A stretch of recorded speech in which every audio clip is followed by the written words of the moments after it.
یہ شراب ہر برائیوں کی جڑ ہے۔ حضرت معاذ بن جبل کو حضور نے یمن کا گورنر بنایا تھا تو فرمایا تھا، اے یمن کے گورنر معاذ سن لو، لا تشربن الخمر، گورنر بن گئے ہو لیکن شراب ہرگز ہرگز نہ پینا، فإنہ راس کل فاحشہ، اس لیے کہ شراب ہر برائی کی جڑ ہے، ہر برائی کی جڑ شراب ہے۔ دیکھا تو پی لیتے تھے کہ کہوں نالم پر رہا تھا، کہوں ٹرالی نیچے موڑ کھوسے رہا تھا، کچھ پتہ ہی نہیں ہم کہاں کہاں نہیں ہے۔ اس لیے نوجوانوں، شراب نجس ہے، یہ نہ سوچو کہ اس سے کبھی صحت ملے گی، اس سے سکون ملے گا۔ اللہ تعالیٰ نے نجس چیزوں سے شفا کو اٹھا لیا۔ نجس چیز سے آدمی کو نہ صحت مل سکتی ہے، نہ بیماریوں سے شفا مل سکتی ہے۔ اس لیے اے نوجوان بچوں، تم ان بری باتوں سے اپنے آپ کو بچاؤ اور وہ کام کرو جس سے اللہ راضی ہو، اللہ کے رسول راضی ہوں۔ پاک و صاف رہو، سب سے پہلی بنیادی چیز تو پاک و صاف رہنا۔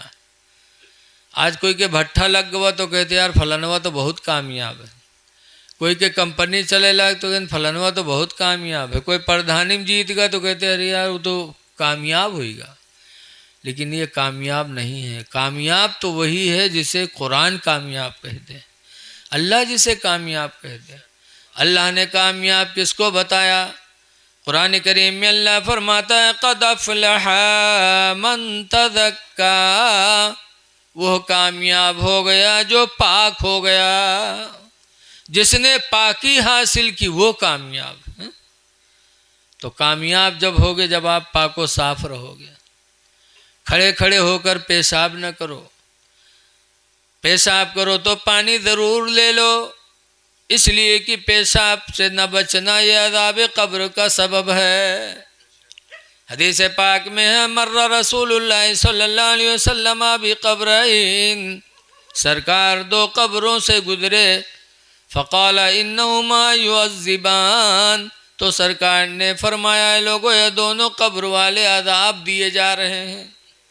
یہ نبی کا علم غیب ہے۔ کونو وہابیوں کو بلا لے جاؤ قبرستان پر دیکھا کہا بتاؤ یہ قبر میں کا ہوتے میں کا ہوتے تو بتائی پئی، کہ انہوں نبی انہوں انسان ہم انسان۔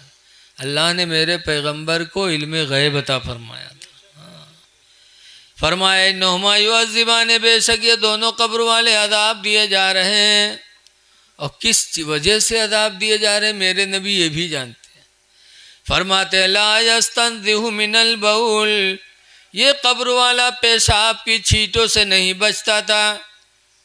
اور دوسرے کے بارے میں فرمایا کانا یمشی بالنمیمہ، اور یہ قبر والا چغلی کھایا کرتا تھا، یہ چغلی کھانے کی وجہ سے عذاب قبر میں مبتلا ہے، اور یہ پیشاب کی چھینٹوں سے نہ بچنے کی وجہ سے عذاب قبر میں مبتلا ہے۔ پتہ چلا ہے نوجوانوں، کھڑے کھڑے ہو کر پیشاب نہ کیا کرو، بغیر پانی کے پیشاب نہ کیا کرو، پاک و صاف رہو تاکہ عذاب قبر سے بھی بچ جاؤ اور تمہارا دین بھی حاصل ہو جائے۔ حضور فرماتے الطہور نصف الایمان، پاک رہنا آدھا ایمان ہے، آدھا ایمان تو پاکی میں ہے۔ اس لیے آپ حضرات سے گزارش ہے پاک و صاف رہو، خدا جانے کس وقت بلاوا آ جائے تو جاؤ تو کم سے کم پاک و صاف ہو کر کے جاؤ، پاک و صاف رہو، اور پاک صاف رہو گے تو دوسرے انسان آپ سے محبت کریں گے۔ پاکی محبت کا ذریعہ ہے۔ آج جو بھی آدمی صاف ستھرا ہوتا ہے، لڑکا صاف ستھرا ہوتا ہے تو لوگ اس کے قریب بیٹھتے ہیں۔ کوئی کے گھرے جاؤ مہمانی میں، یہاں ہو کے گھر سے کونو نان مون لڑکا نکلے صاف ستھرا تو دیکھا جاتا ہے اس کو گودی میں بھی مہمان لیتا ہے، کبھی چمہ لیتا ہے، کبھی پیار کرتا، صاف ستھرا لڑکا نکلت ہے تب۔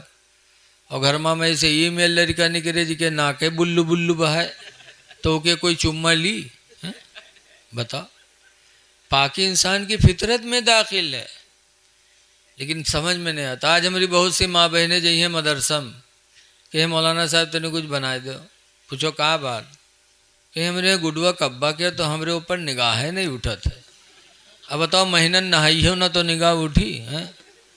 بنی رہی ہو مئی لائن کچئی لائن تو کہ آدمی نگاہ اٹھائے گا؟ اے میری ماں بہنوں، تم پاک و صاف گھر میں رہو تاکہ اللہ کی رحمت تمہارے گھر میں نازل ہو.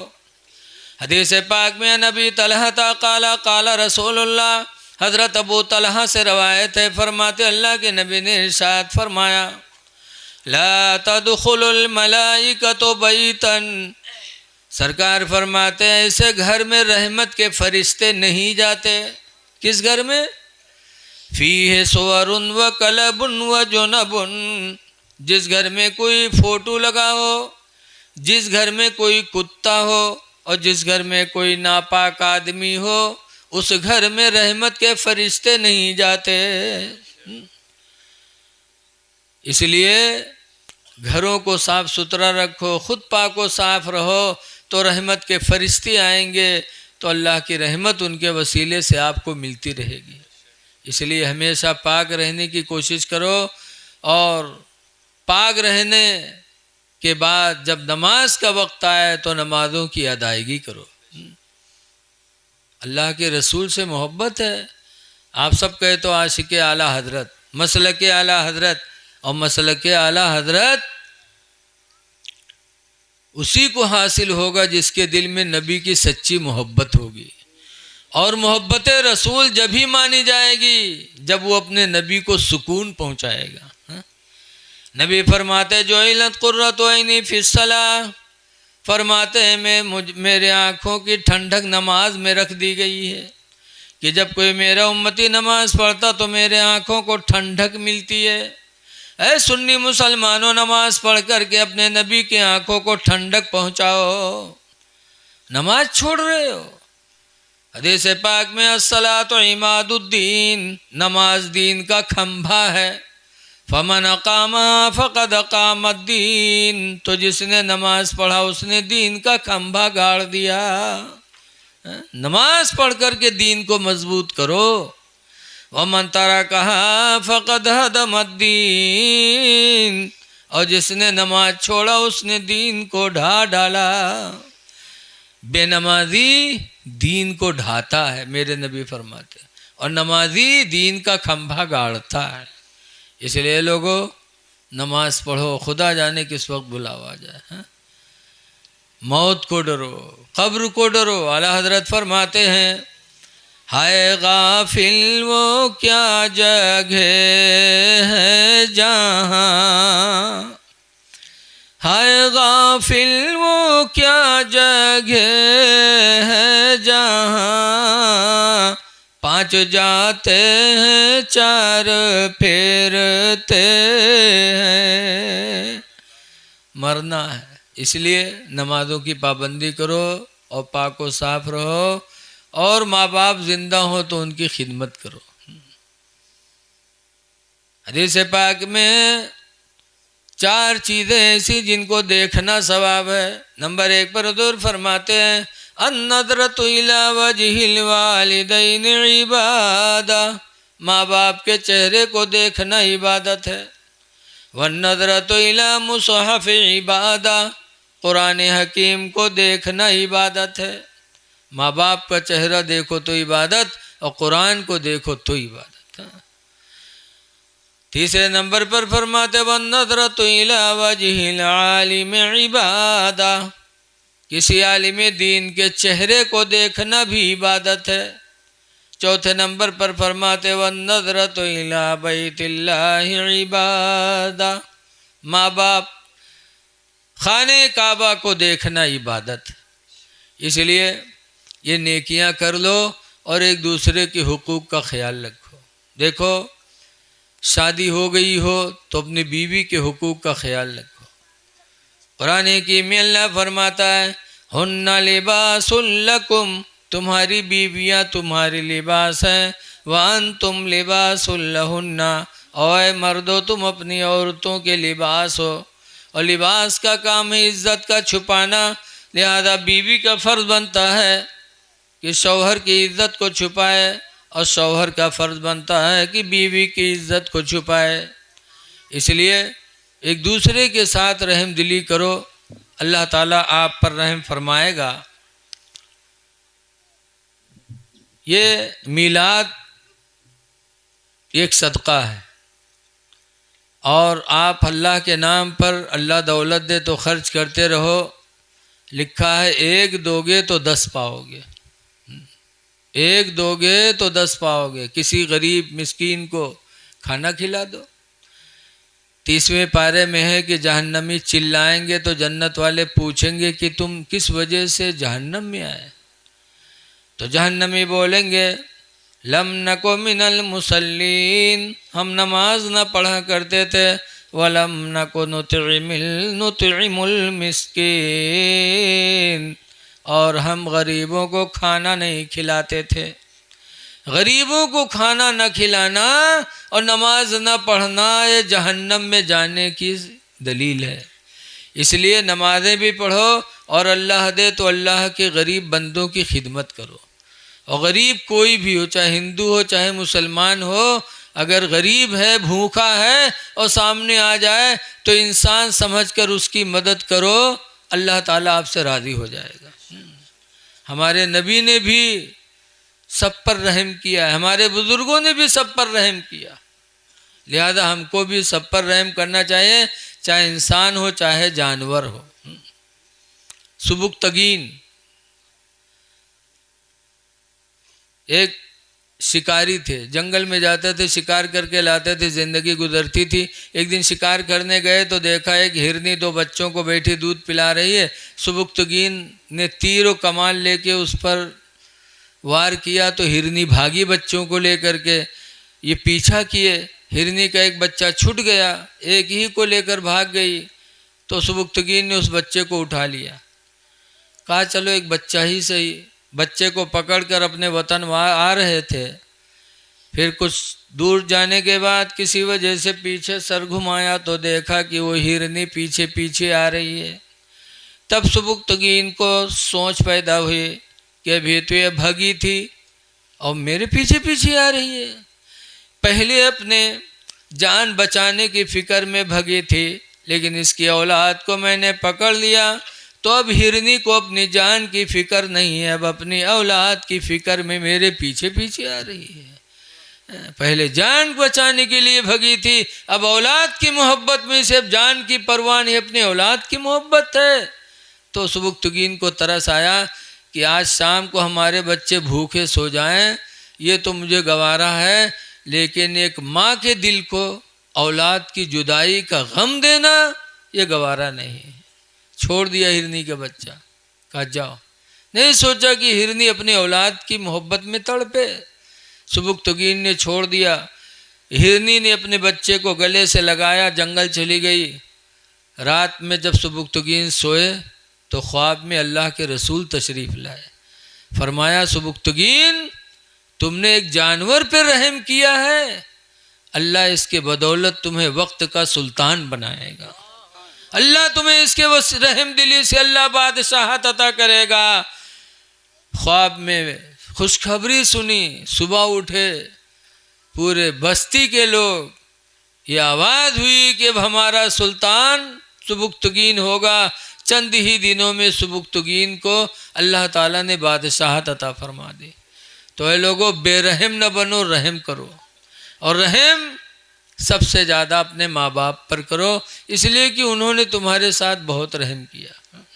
سب سے زیادہ رحم دل انسان کو ماں باپ کے ساتھ ہونا چاہیے۔ سب کے ساتھ رحم کرو، لیکن ماں باپ نے تمہارے لیے کیا کیا ہے آپ سب جانتے ہو۔ اگر آپ ماں باپ کی خدمت کر کے اور ان کے منہ سے دعا حاصل کر لو گے تو مشکل سے مشکل چیز آپ کے لیے آسان ہو جائے گی۔ تاریخیں بہت ہیں۔ بمبئی مخدوم ماہم شریف میں مخدوم کی مزار ہے۔ ایسے زمانے میں پیدا ہوئے جس زمانے میں کوئی وہاں قرآن پڑھانے والا نہیں تھا، تو باہر جانے کے لیے اپنی ماں سے کہا، اماں نے کہا باہر نہیں جا سکتے، تو ماں کی خدمت کر کے سمندر کے کنارے جاتے تھے، دعا کرتے تھے اللہ کوئی قرآن پڑھانے والا بھیج دے، قرآن پڑھانے والا بھیج دے۔ ایک دن حضرت خضر آئے۔ خضر علیہ السلام، دیکھو 4 نبی اب بھی دنیا میں ہیں، 4 نبیوں کو موت نہیں آئی، اب بھی زندہ ہیں۔ ویسے ہی ہر نبی زندہ، لیکن 4 نبیوں کو موت آئی ہی نہیں ہے ابھی۔ ایک تو حضرت ادریس علیہ السلام اور دوسرے حضرت عیسیٰ علیہ السلام۔ یہ عیسیٰ علیہ السلام 4تھے آسمان پہ اور ادریس علیہ السلام جنت میں۔ یہ 2 نبیوں کو موت ابھی نہیں آئی۔ اور 2 نبی اور ہیں، حضرت الیاس علیہ السلام اور حضرت خضر علیہ السلام۔ یہ دونوں نبی ابھی دنیا میں ہیں، ان کو موت نہیں آئی۔ حضرت الیاس کے حکومت میں خشکی دی گئی ہے کہ خشکی کی وہ دیکھ بھال کرتے ہیں، اور حضرت خضر کو تری دریاؤں کے لیے ان کو سپرد کر دیا گیا۔ انہی میں سے حضرت خضر سمندر کے کنارے پہنچے۔ مخدوم سے پوچھا، بیٹا روز یہاں آتے ہو؟ کہا آتا ہوں، کوئی قرآن پڑھانے والا نہیں، آتا ہوں دعا کرتا ہوں کہ اللہ مجھے کوئی قرآن پڑھانے والا دے دے۔ تو حضرت خضر کہتے ہیں، سنو، روزانہ تم یہیں آنا، ہم تم کو قرآن پڑھا دیا کریں گے، میرا نام خضر ہے، تمہاری دعا کی وجہ سے اللہ نے مجھے بھیجا ہے، لیکن یہ راز کی بات کہیں بتانا نہیں۔ مخدوم شام کو گھر گئے، بڑی خوشی صبح جلدی اٹھے، خوشی خوشی نکلنے لگے۔ ماں نے کہا، بیٹا آج بہت خوش نظر آ رہے ہو، کیا بات ہے؟ کہا اماں ایک راز کی بات ہے، نہ پوچھو۔ کہا راز کی بات میں نے پوچھوں؟ کیا مخدوم میرے علاوہ دنیا میں تیرا کوئی اور قریبی ہے؟ میں تیری ماں ہوں، تو کہتا راز کی بات نہ پوچھو، مجھ سے نہیں بتائے گا، کس سے بتائے گا؟ جب اس طریقے سے ماں نے کہا تو مخدوم نے بتا دیا کہ اماں روزانہ سمندر کے کنارے دعا کرتا تھا، یا اللہ کوئی قرآن پڑھانے والا بھیج دے، تو اللہ نے میری دعا قبول کر لی، حضرت خضر کو بھیجا ہے، انہوں نے کہا روزانہ آنا، ہم تم کو قرآن پڑھا دیا کریں گے۔ وہ آتے ہیں پڑھانے، کہا جاؤ بیٹا جلدی جاؤ۔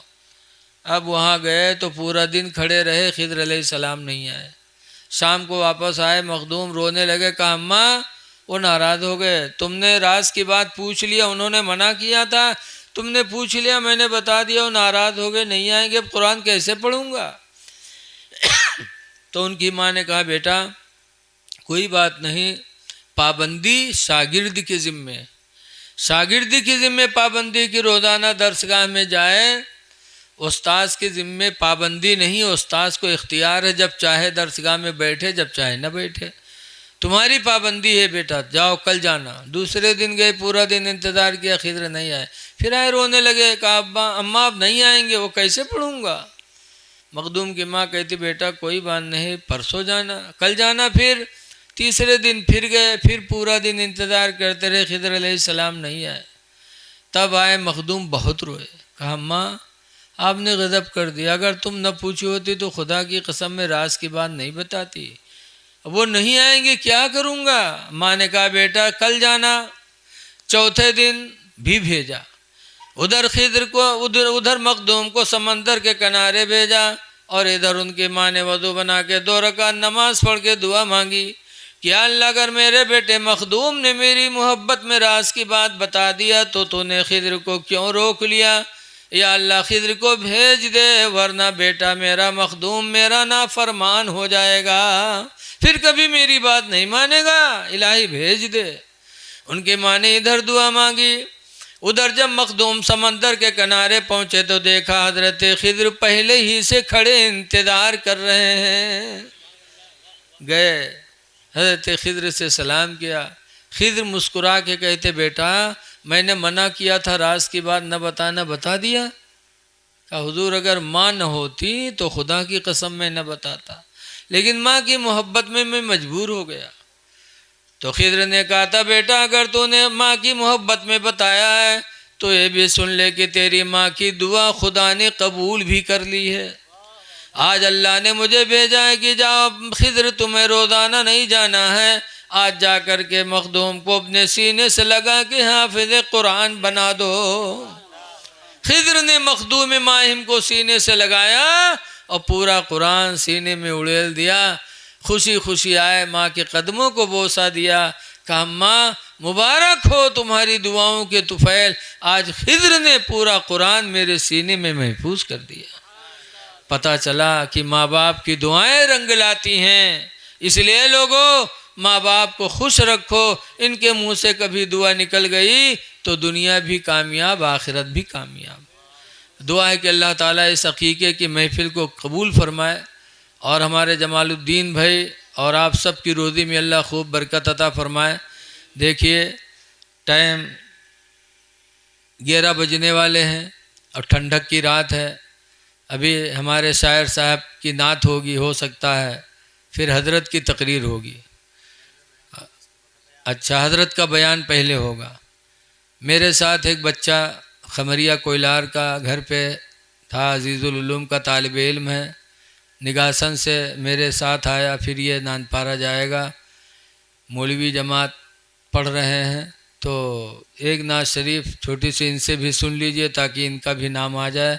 اس کے بعد پھر حضرت کی تقریر آپ سن لو. التمس کر دو بیٹا، ادھر آ جاؤ، ایک نعت شریف پڑھنا بس.